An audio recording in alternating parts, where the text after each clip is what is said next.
Welcome to the Millennial Sandwich, a space for real conversations about millennials in the middle, not just of our own lives, but also of a caregiving sandwich. I'm Dr. Anita Chandra, a geriatrician and expert in elder care. And I'm Zara Hannawalt, a parenting journalist and expert in American motherhood. And even we don't have all the answers. Join us as we figure out life in the middle.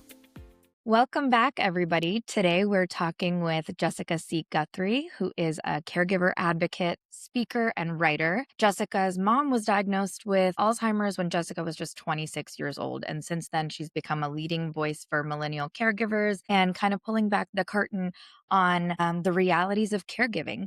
So, Jessica, we're so glad you're here. Welcome.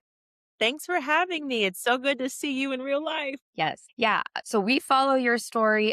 We love seeing how you care for and care about your mother, who you lovingly refer to as CG. I would love for you to kind of share from your perspective how you got here. Whoa, how we got here. Okay, so hi everyone. I am Jessica C. Guthrie, and I'm the daughter of Constance Guthrie. My mother is someone who has always been so bold and unapologetic.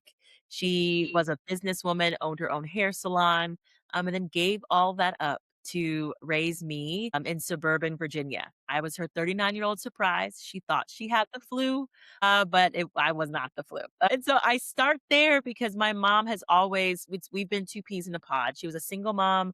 I'm an only child. And I know the power of selfless love because of the ways in which she showed up for me and was always just so present and proximate. I start there because my mom was diagnosed with Alzheimer's disease at the age of 65, and I was 26.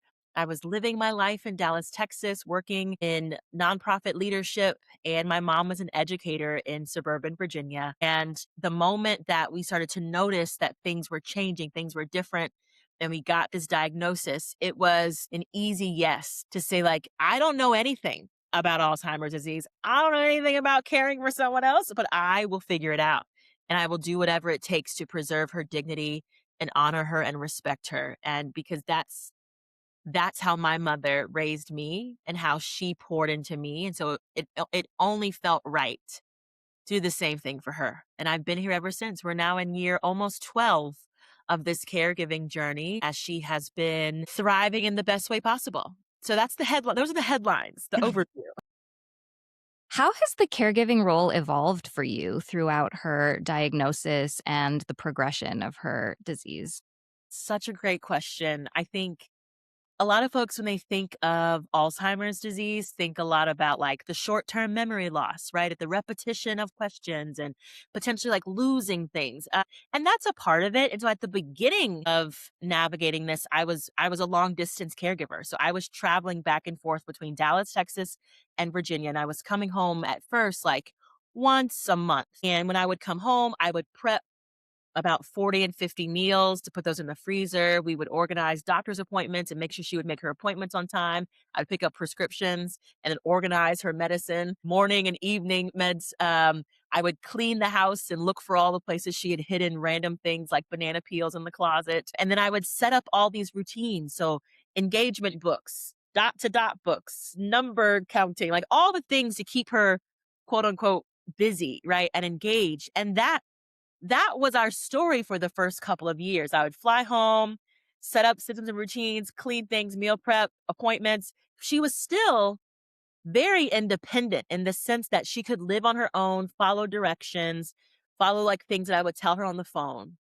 Then we like evolve into this phase where she starts wandering and leaving the front door. And I could no longer just leave her there by herself. And so we move into the phase of caregiving where I needed companion care and someone else to be with her because frankly, she's bored, right? But that then turned into, Jessica, you actually need to move back home. And so care was once from a distance, managing with doorbell cameras and video cameras and phone calls and notes and post-its. Like I very much felt like a coordinator, right? Like I was doing everything from afar, but like while my body was in Texas, my brain was in Virginia.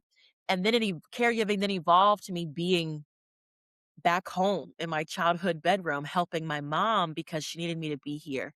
Because I could no longer just rely on 4 hours of care. That then evolved into my mother needing support walking as her walking gait changes, right? Like, in addition to the short term memory loss, there was like these ups and downs in her behaviors. And you're like, okay, whoa, one moment you're really happy, the next moment you're crying, the next moment you're kind of angry and agitated, right? So navigating sundowning in real time was a big part of this middle phase. And then we rotated like the kind of, I consider like the more hands on part of caring is my mom stopped walking in 2022. My mom lost the ability to hold herself up, and so she would just, like, lean. My mom lost the ability to stand and use the restroom on her own, and so from 2022 to present, my mother became very physically dependent on me, and that's the part that I wasn't prepared for when it came to caregiving. Like, I was good thinking through the logistics and being the manager and the leader, like, being the CEO of care. Yep. I was totally unprepared for, "Oh my gosh, my mom has fallen. How do I get her up?" And I'm Yeah. by myself. I have to call the fire department. Oh my gosh, they're gonna think that I'm a terrible person if I'm calling multiple times a week, but I can't get her up, And so, Yeah.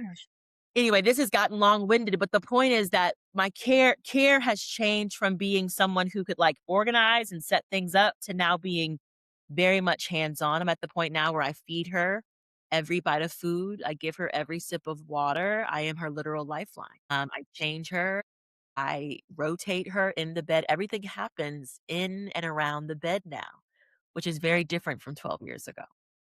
That's something I think I wish there could be like commercials or billboards that we get wrong about dementia. So I'm a geriatrician. I specialize in dementia. And I think probably 10 times a day, I am having to educate families about what the progression of dementia actually looks like. Because what we see on TV and movies is just, you don't recognize people or you wander into the wrong room and it stops there and no one is talking about the function.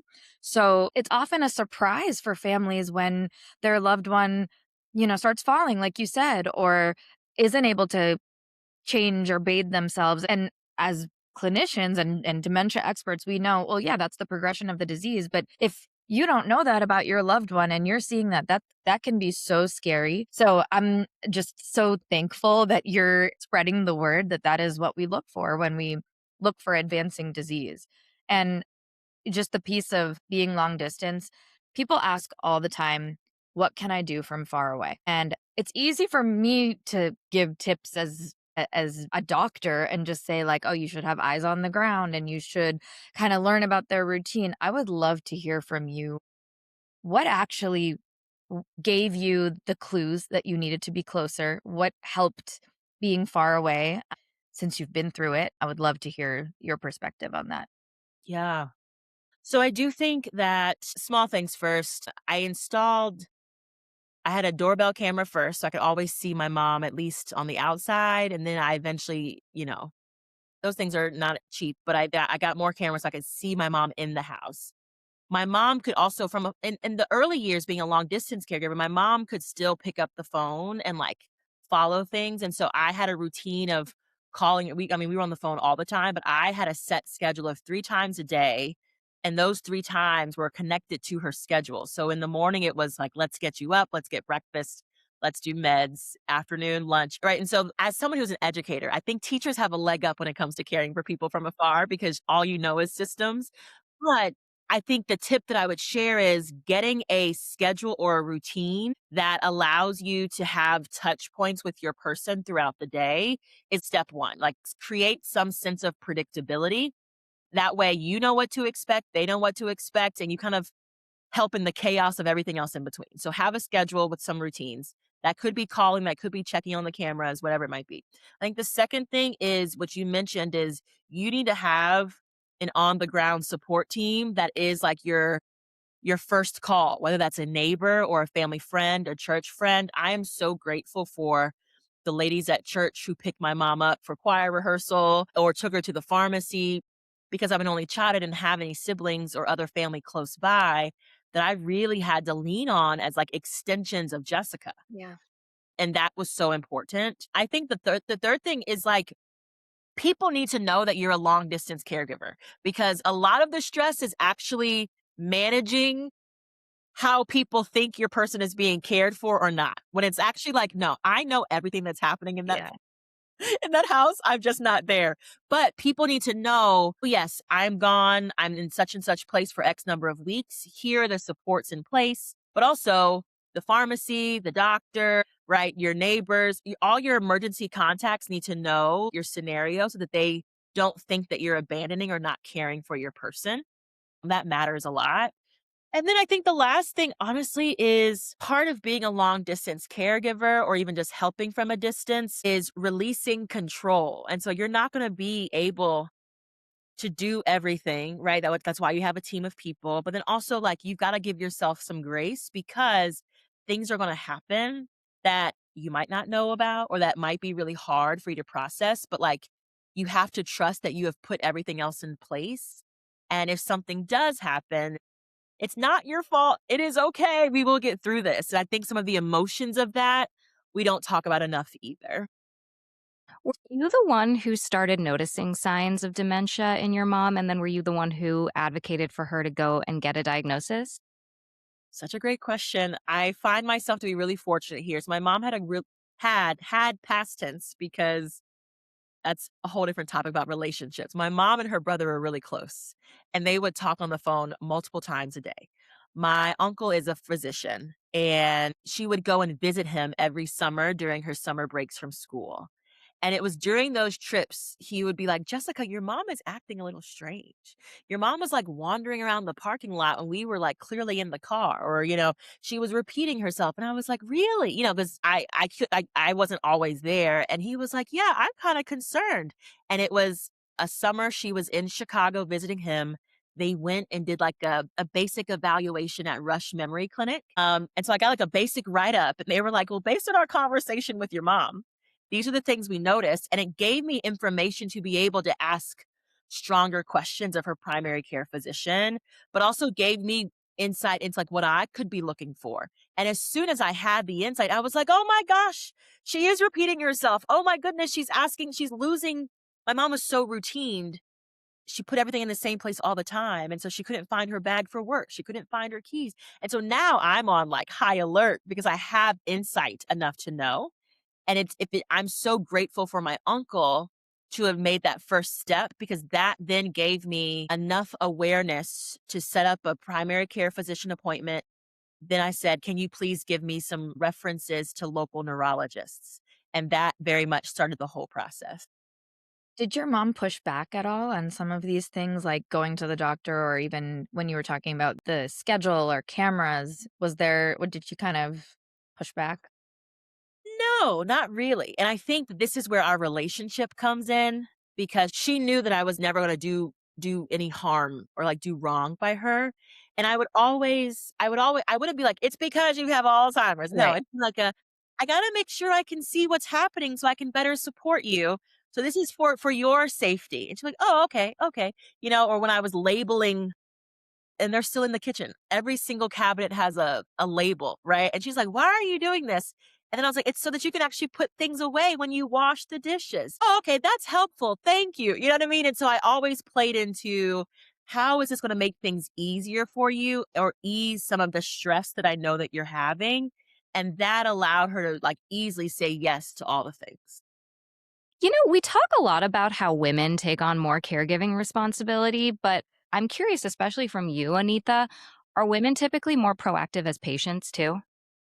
Oh, yeah. Absolutely. Like Yeah. 100%. Yes. If I see an older man and his wife or sister or daughter-in-law isn't right there, there's no, like, pretty much he won't know what is happening or what's going on. So, yes, Exactly. daughters are saving the world. Yes, we are. Can I ask, if we're going back to 26-year-old Jessica, what was the plan? Yeah. What was it gonna be? Wow, 26-year-old Jessica, it's a lifetime ago. It really is, right? I have always been someone who's been very type A, very ambitious, plan A, B, and C. I was going to be Secretary of Education. Like that has always been on my vision board, right? I did Teach for America. I had gone to the Ivy League.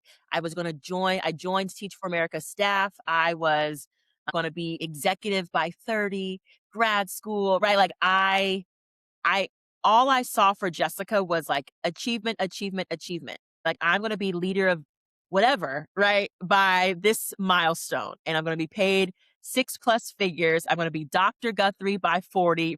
It was very Jessica focused, but also very like career and accomplishment driven, which, I'm a millennial. Like that's baked in It is. DNA. You work hard, you achieve, and you become, really great. Yeah, I'm simplifying it, but that was the goal, the vision. And all of that changed the moment that I became a caregiver. And none of those things matter half as much as they did when I was 26. Yeah, we talk so much about how motherhood can have you reevaluating your goals or have you reprioritize. And I mean, frankly, we weren't talking about that until recently either, but we never include caregiving as a whole when we have those conversations. And we need to be. Yeah, we Yeah. never know. We never know when it's gonna come for us. It could be when you're 26 or 66, whenever it is, but we're not preparing for that to kind of disrupt our entire lives. Mhm. It's a disruption. It's a disruption. Yes, it's a disruption, right? But there's also so much that I've gained from being a caregiver of a parent that I used to think like, "Oh my gosh, am I behind? Like I'm missing out on so much or like I'm not starting a family right now." This has only come more recently. 12 years in the game, I now have some maturity when I think about things now versus like anger and resentment. But now it's like, wow, the ability to care for someone else that's not like someone that I birthed or, chose to have, but to be able to like to pour into them and meet them where they are and like hold space for them and all of their humanity and treat them with dignity and respect. Like that is a unique and special experience that you only get when you say yes to caring for a parent. But what that now means for me is like my level of compassion and grace for other people and ability to, navigate the world with just a lot more patience and understanding. I would not have gotten that if I didn't do this. So yes, disruption, but I feel like I'm like a much better human because of this experience, which I'm so grateful for now. 10 years ago, I don't know, but now I'm so grateful for it.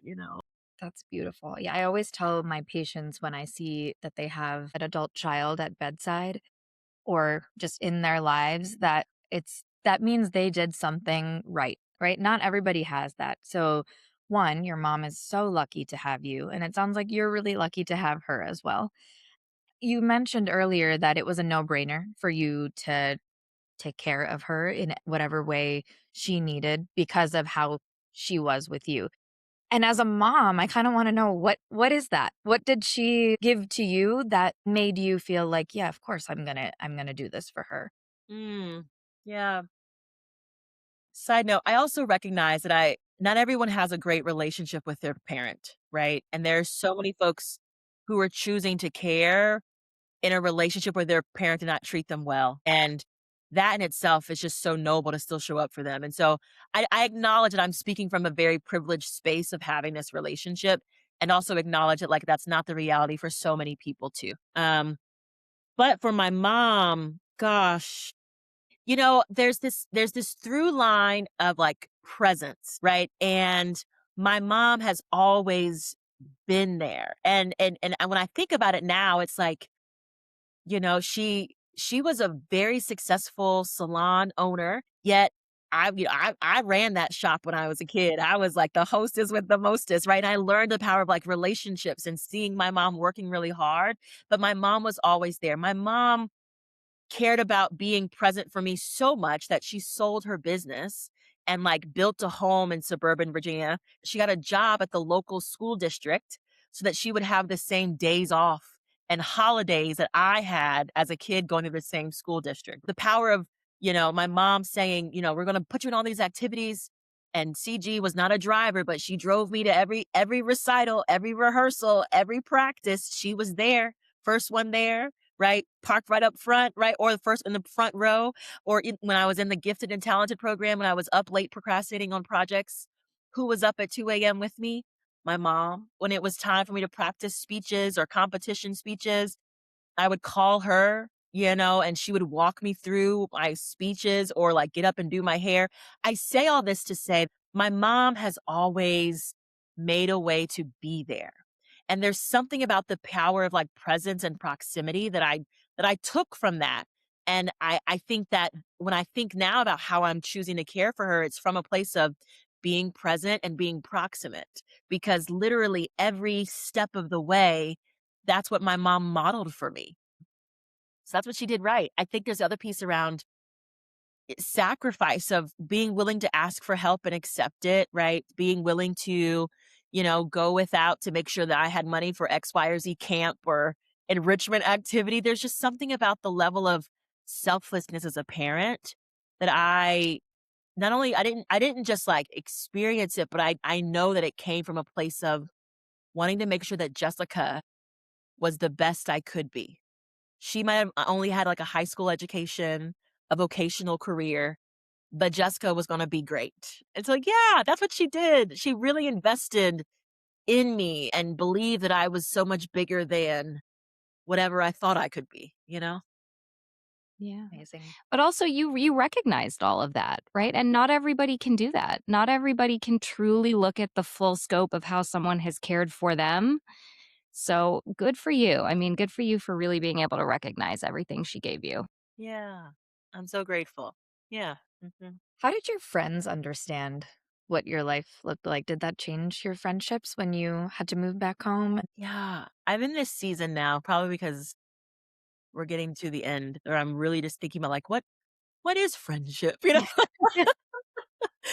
Especially when you're in, like, your midlife and you're like also just people change Yeah. and, there's people grow apart. There's also this thing in my mind now that I'm reflecting on of just, you can't expect your friends to hold this, like, with you for 12 years. That's a long time, So, anywho, back to your question, but that's what's in my mind, is I am so grateful for my friends at the beginning of this journey. I think, I was living in Dallas and I was traveling back and forth, and I had a really great Dallas contingent of friends that kept me normal, right? In the sense of like they kept inviting me to things, they kept, showing up for me, even if it meant driving me to the airport, right? Like those little things of keeping a sense of normalcy when I would fly back, grab dinner, those things really mattered. And I'm so grateful for that. I also am really grateful for the friends that showed up when I least expected it.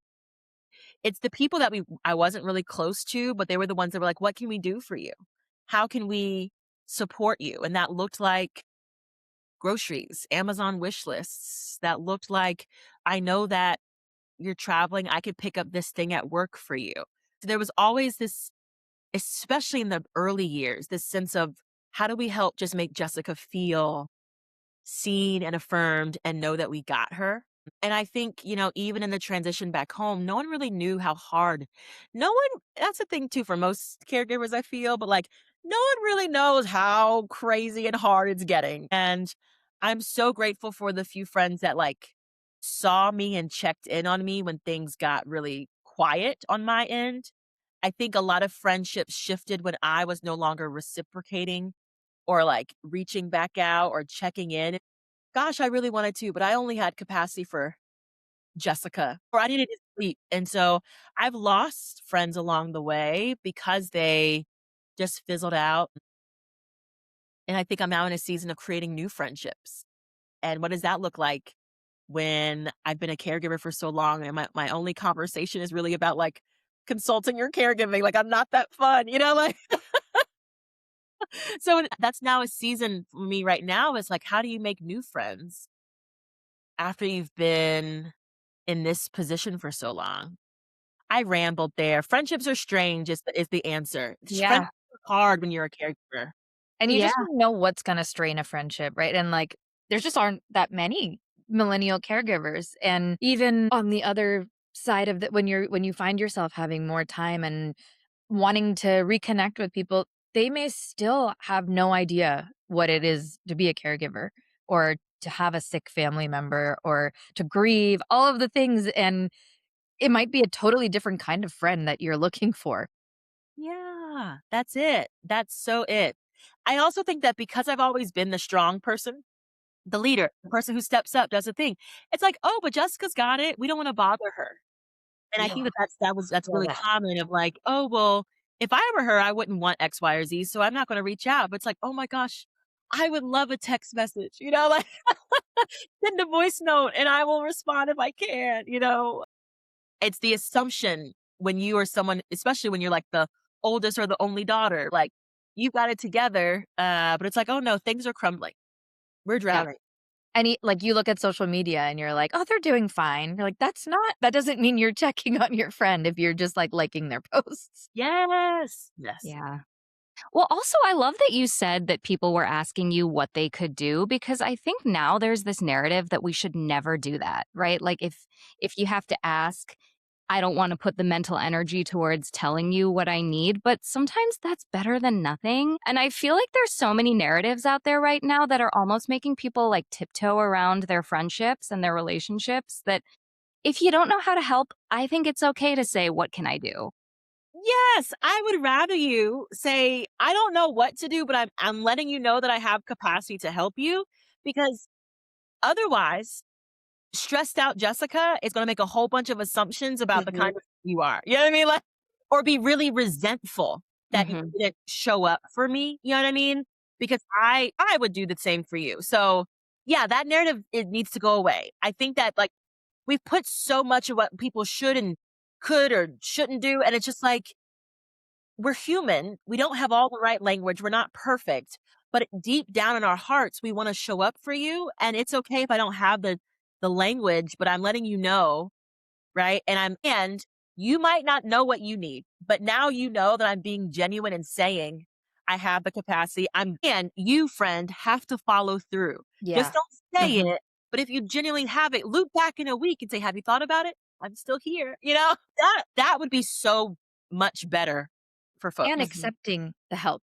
That's the Yeah. bit like, people will reach out to you and you can so many of us, millennial women, will be like, "Oh, I won't take the help. I can do this. I got this. Just take the help. Just Yeah. Just sign do me up. it. It's Yeah. Yes. okay." Yes. And also release the control because it's not going to Mhm. be the way that you would probably want it, right? Maybe it's not what you would have necessarily gotten, but it's like it's so much bigger than those little things. It's actually like that thing is now off your plate. Thank you so much. What you said about the language not being perfect, I feel like is so true with every aspect of life these days. Because we're scrolling all the time and seeing like, "Oh, you're not supposed to say this." Even I'll write a work email and be like, "Sorry for the late reply." "Oh, I'm not supposed to say that anymore. So thank you Yeah. for your patience," or whatever. Like whatever the new thing I'm supposed to say is, and it's always like I'm doing it wrong, even though it's just genuinely what I want to say. And yeah, I think we're all just scared of saying or doing the wrong thing all the time. Yeah. I would rather use someone like completely fumble and like it come off as like kind of annoying than not do anything at all. Because I'd rather, that tells me it's just like breathe. It's okay. Like you don't have to be perfect because I'm surely not perfect. So like we're gonna figure this out together. And I feel like if we had that orientation for everything, we'd be much kinder people, actually. Yeah. Yeah. Yeah, instead of this cutoff culture, this boundary obsessed culture that we have people ever told you that you just need to like set boundaries with your mom and not do so much and not be so involved in her care? Protect yourself, put yourself first. Ooh, I see that from older caregivers, like talking down to me as a younger person. It's just the generational differences are fascinating. And I think it's coming from a good place when I can like weed through the frustration at first because what they're saying is like, I cared for my person. I was 50 plus years old. I didn't prioritize myself and now I have my own health issues. So they're trying to like sound the alarm. But what they don't realize is that I have likely been caring for longer than they have, right? Like at 12 years now. And so I actually have really strong habits and discipline to taking care of myself. But it's always interesting when they're like, well, you're too young to be caring for a parent. Put her in a facility. You need to go live your life. Or that's just too heavy for you. Like you're still living your life. And it's like, yes, yes. But this is also a choice that I'm choosing to make. And, my mom is very much still thriving because of the quality of care she's receiving. And this works for us. It might not work for other people. So thank you. And you know, I wonder if they would say that if your mom had cancer instead of Alzheimer's. I often think that. I think that about a lot of ways in which people talk to caregivers that are people living with dementia versus other terminal illnesses, especially like cancer. I think because so much is so invisible with dementia, especially Alzheimer's. It just Yeah. gets lost. Yes, and so it's like, but I don't see her mom suffering, she's not having any treatments, Right. right? Like, she still has her hair, right? Like, all Yeah. of the markers of things that, like, feel like they change for another patient, you don't really see with dementia, and so I think even with, like, support and, like, showing up for people who are grieving, you don't see us as grievers, whereas, like, you see a caregiver of a cancer patient, like, actively grieving in a very different way, and so you show up for them. Mhm. You know what to do there, but I think people are like, "What do I do? How do I?" It's like the same thing. Yeah. And I have to say, it's really sad and disheartening. I work with residents and trainees in the hospital, and when they're presenting to me, it's just so normal it's normal in the hospital to not even they'll give me a whole list of every single medical problem this person has, but not mention the dementia. And it'll come up like later in the conversation, and people, even doctors, are not viewing dementia as a disease that needs to be listed in past medical history, which is crazy to me because it's the umbrella over everything. Yeah. Everything. Like we can fix your heart and make your kidney numbers better and take some fluid from here. Nothing is going to fix the dementia though. It's going to keep getting worse, and it's wild to me that even in the medical community still we're just like there that older person probably has dementia, and it may or may not be dementia, it may be something else, and we're just so far away from where we need to be in understanding the disease and talking about the disease. Yes. Dr. Anita, you need to stand on the mountaintops and keep shouting. Trying. Treat dementia patients like they're just a lost cause, Yeah. right? Like, not just kind of forget about them. Yes. Yes. It's the I'm still my mom is still human. She can actually still hear everything that you're saying about her. Still feels everything, right? And while it might not be that you have to do some sort of like life-saving measure on her, but things are still changing and she's still declining and it's still hard. It's still an experience for the family caregiver, you know? I would say more so than her. Absolutely more so than her. And she doesn't ever have to understand. You don't ever have to convince your loved one that they have dementia, which I feel like I need to say all the time. You don't have to spend any energy convincing them that something is wrong because Mm, that's kind of part of the disease. Their brain, you're not, we wouldn't be convincing someone's heart to work better or their, lungs to breathe better. It's their brain isn't working. So, and it's hard though, because the brain sometimes is what makes our loved ones who they are. So grappling with that, like, this isn't what my person looks like. So I need to make them shake them and be like, this isn't you. Don't you remember this? Don't you remember this? Like that's hard. I feel it on both sides. Like it's really hard to not do that. And when we're caring for our person, we don't have to do that. We don't have to make them aware that something is wrong and they're not who they once were.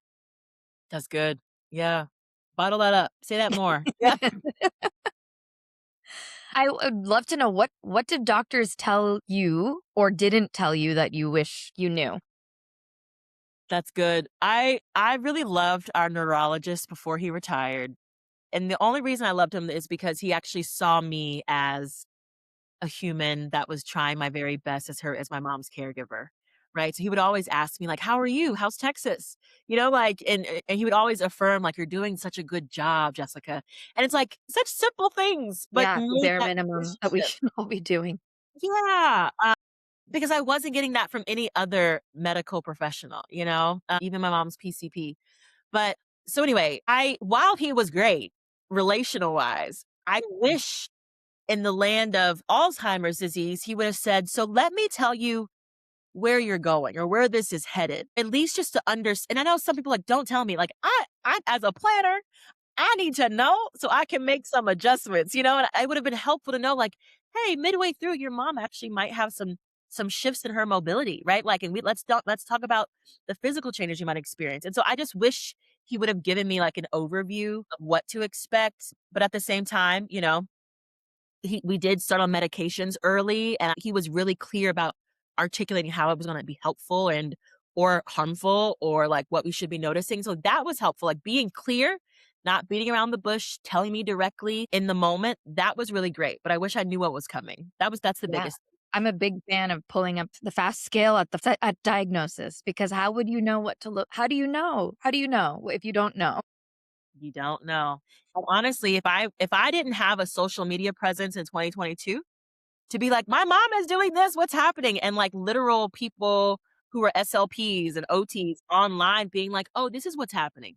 And I was like, no one told me that, and no family member should ever be learning what's coming with their person from a random friend on social media, right? Who happens to be a PT, OT, or SLP. You know what I mean? Like, we actually people should not be leaning on Instagram for their knowledge to be able to advocate for their person better. Like, that's insane to me.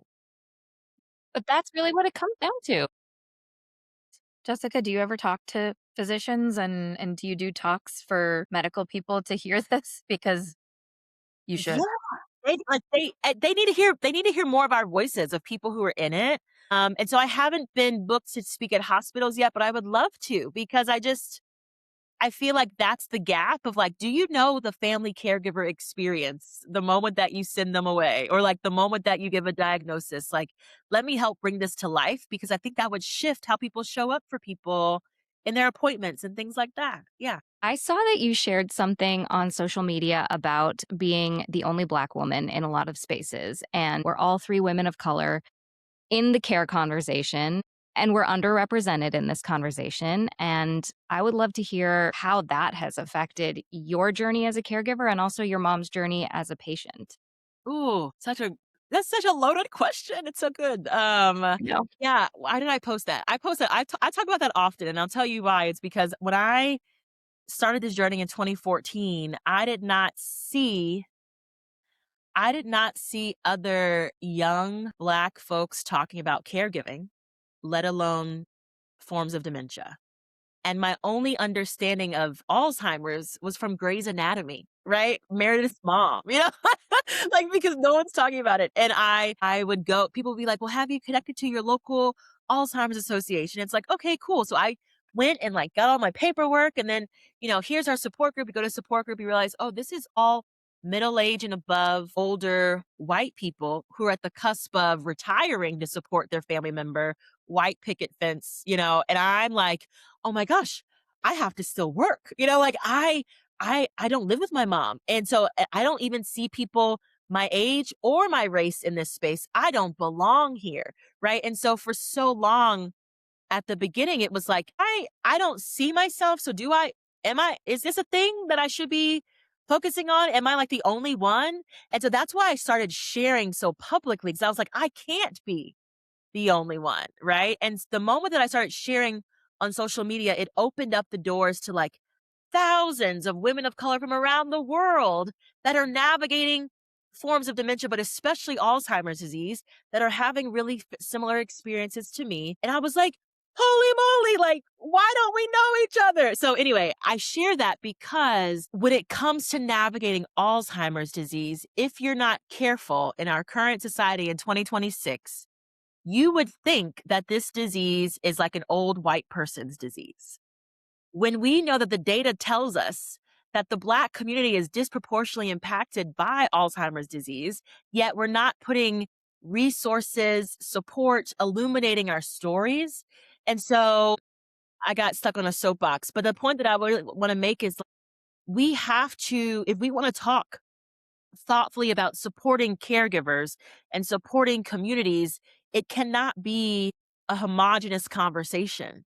We've got to think about people's cultural experiences, their racial backgrounds, their ethnic backgrounds, why navigating the healthcare system is so difficult for some, why people are being faced with biases and stereotypes when talking to their doctors and levels of treatment. Like I've experienced all of that, and I'm one of millions experiencing that, yet we are not seen in the stories. We're not seen and elevated as experts. And we're telling a narrative that's one sided, and that's problematic. And so sometimes, yeah, I'm the only at a table, but I can guarantee you, whether I'm at a round table for brain health or at a community panel for Alzheimer's, I'm I'm very vocal about sharing my experience so people can build their perspective and empathy and understanding because that's missing still. And that's so problematic, for lack of a better phrase. Yeah, aging in general as a person of color. I remember growing up, my parents would always say, we don't want to be in a nursing home, a retirement community, an assisted living facility because nobody there will look like us. They won't serve the kind of food we're used to, and we will feel like complete outsiders. And I don't think I fully understood it until recently, but I've been in so many situations where I've taken a parent to a medical appointment and somebody has walked into the room and said, do they speak English? My dad was a practicing cardiologist in the United States up until a few years ago, and there's so much bias. And within our communities, there is so much stigma around so many health issues, especially dementia, that really they complicate everything. And I think that's why people of color are so underrepresented, right? Because they're hiding their diagnoses in Yeah. many cases. And Yeah. they get diagnosed later for a variety of reasons. But yeah, that's a big problem too. And when you tack on dementia and being a person of color, it's like multiple strikes against you. 'Cause I'll never forget going to my mom's primary care physician and I'm being like, "She has a pain." And I documented for X number of, weeks, she's been experiencing this pain. And the PCP, who did not look like us, was like, "Oh, well, dementia, they make things up." And you're like, "No, I promise you," And so here I am. I just flew in from Dallas. I'm only home for 4 days, right? Like I've done my part and I'm coming to you to ask you to believe me, to listen to me, and also to trust that my mom isn't making something up. And she sent us home. And the next day I go to the emergency room because the pain didn't stop. And the doctor was like, "Oh, let's do some imaging." And he was like, "Oh yeah, your mom has a hernia. Let's schedule her for surgery." You know what I mean? You mean if I didn't come, what could have happened? You know what I mean? It's just, and I have a number of stories. People have a number of stories like that. It's like, what about dementia? But then you wonder, like, okay, is it because we were Black? Like, I will never know, but it's like the compounding and intersecting identities, and then you don't listen, you don't trust, you don't follow through, and you just kinda discard us. Like, that happens time and time again, and so why would people continue to trust to keep showing up? Right. You continue to push us to the side, you know? And I'm an Ivy League educated executive woman, and you still discarded us. Imagine if we were poor and looked the way that, you assume poor people to look, what would happen? You know? Goodness. Mhm. Sorry. That's another soapbox. It's also validating to be in a space where people are not trying to tell you that it's not happening, because that's a very real thing. Really? I don't know why I'm so surprised. I'm not surprised, but you're just like, that can't be true, but it's true. In our culture, we're really discouraged from talking about what's happening on a like, Everything? yeah, everything, Yeah. anything that's going on to each other out loud to other people, but it's so helpful. Mhm. I think that's the thing that people that I when I speak to folks, I'm just like, but have you actually gone to have a conversation with this group of people or like this community or this family? Because so much, especially in the Black community, it starts with relationship and just like building trust. And so you don't need some major campaign to bring people of color to, Yeah.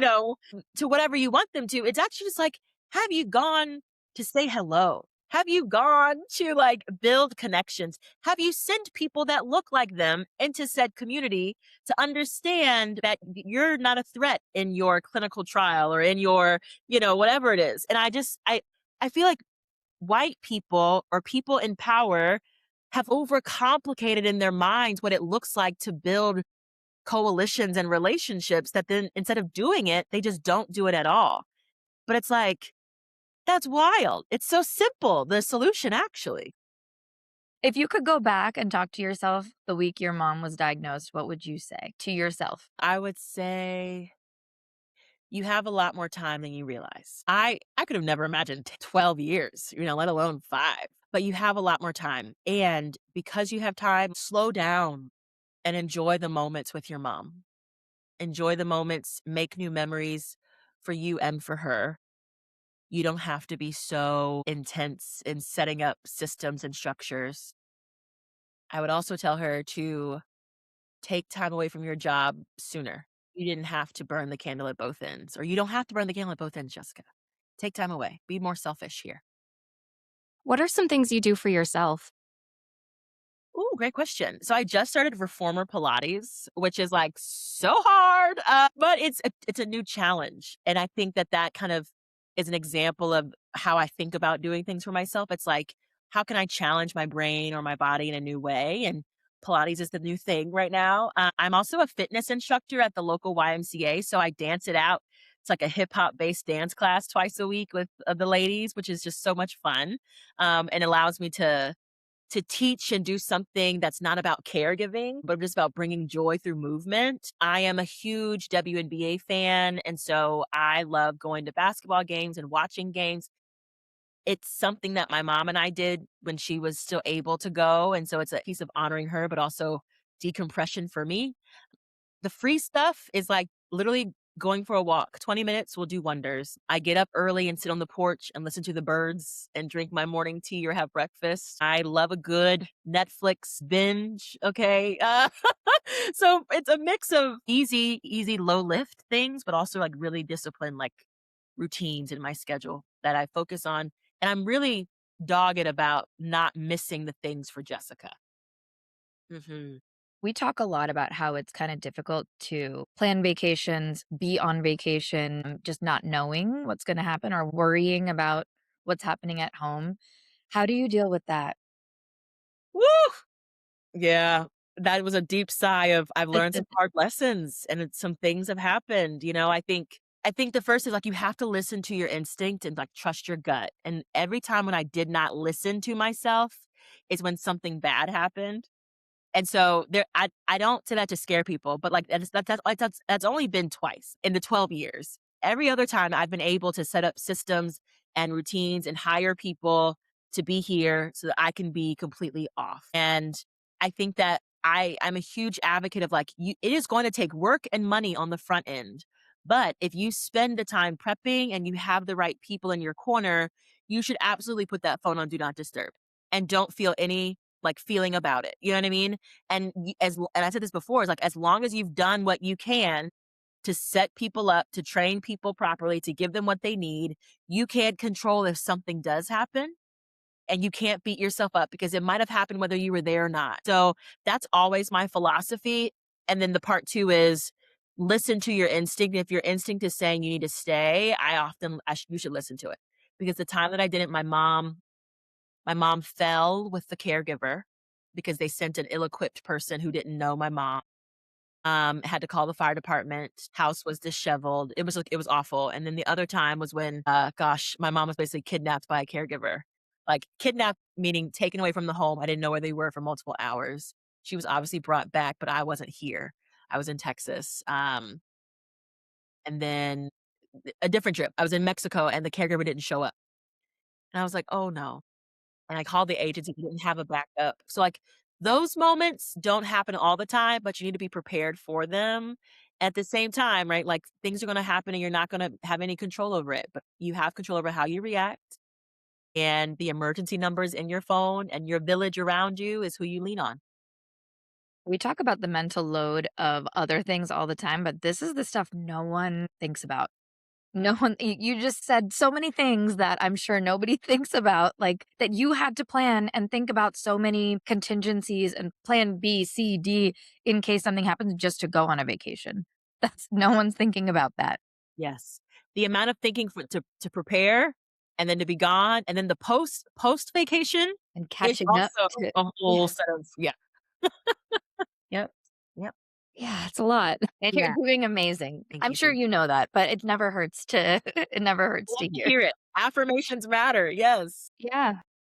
Because I do think that there are times when you're like, "Am I doing the right thing? Am I doing enough? Like, am I on track?" And so I encourage anyone who's listening, whether you're a caregiver or not, or people who, if you love a caregiver, it's like, never shy away from just saying, "Thank you for caring for your person," or "You're doing a great job," or "I admire this about you," because I can guarantee you a caregiver is thinking all the negative thoughts, and so insert something positive to help stop that loop, you know? Mhm. What's your millennial sandwich survival tip? A survival tip that you would share with anybody who is in any type of caregiving role?